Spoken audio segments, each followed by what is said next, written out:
develop. They will, if you run over them, they will pop.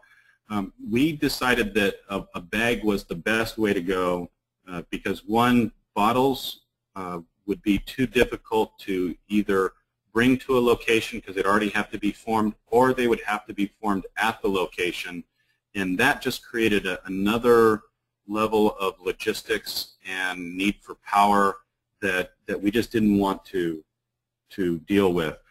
The bags are also more flexible, and the size that we're looking at is a 1 liter bag, one so that it is easier on the seams, but also 1 liter is almost one-time use, that you could use that for a family for drinking and then open up another one for cooking.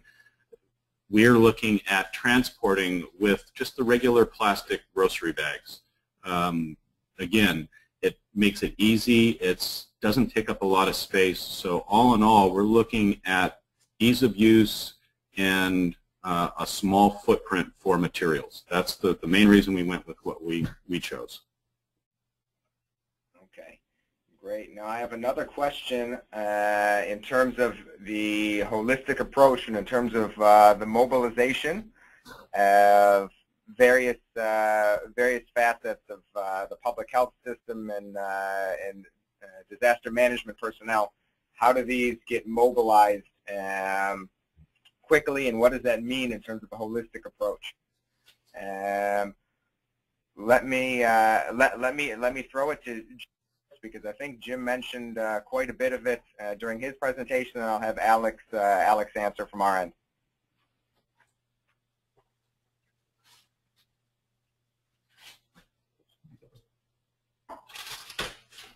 Jim, are you there? Yes. Did you want me to answer that? Yeah, I'm just going to rotate the question, so I'll start with you this time. Oh, okay. Alex, okay. I'm sorry. Repeat the question real quickly one more time. We're talking about mobilization of all necessary forces, public health officials, laboratory staff, disaster management crews, hazmat teams. How does this happen in the U.S., and then we'll discuss it with our experience here in Israel. Okay, for us, we have a state warning center. We make one phone call to the state warning center, and they will start calling all of the regulatory and public health people that are necessary.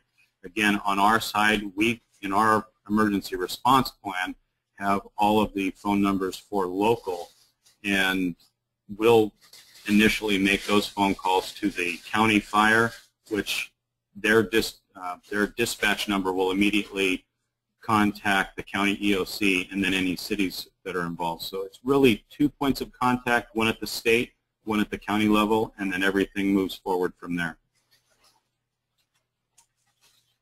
All right, great. And Alex, can you give your remarks on mobilization of forces here in Israel?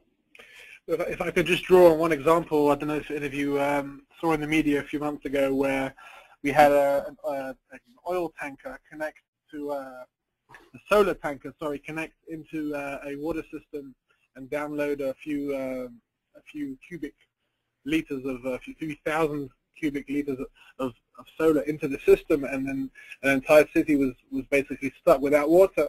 And the systems proved very, very effective in the quickness and, if you like, the ease of mobility, if you like, because even the larger truck-driven bags, which connect to the smaller dispatch units, were out within hours. The 4-liter personal bags, which were already located in strategic places within the city, were just waiting to be filled. So it was a matter of hours before an entire region was given alternative water supply.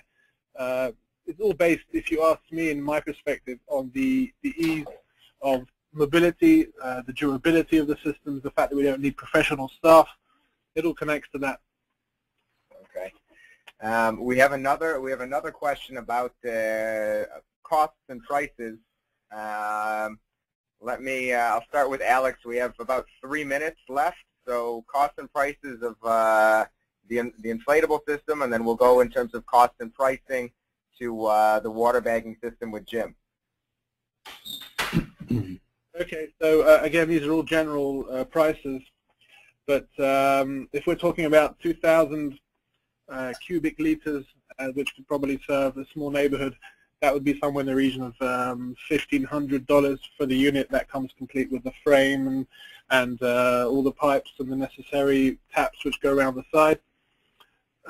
Shelf life is an interesting aspect because, as I said earlier, the aseptic bags, which wait, in a sense, they wait for the next disaster, sit in the storage room, and they can sit for years. They don't require the traditional sterilization procedures which are common and which are required by regulators, so they can just sit there and wait. So as far as price versus what you get, I think it might even work out. It probably definitely works out as far as ROI, more worthwhile than the traditional tanks. Okay, Jim, and about the water bags that are developed in California?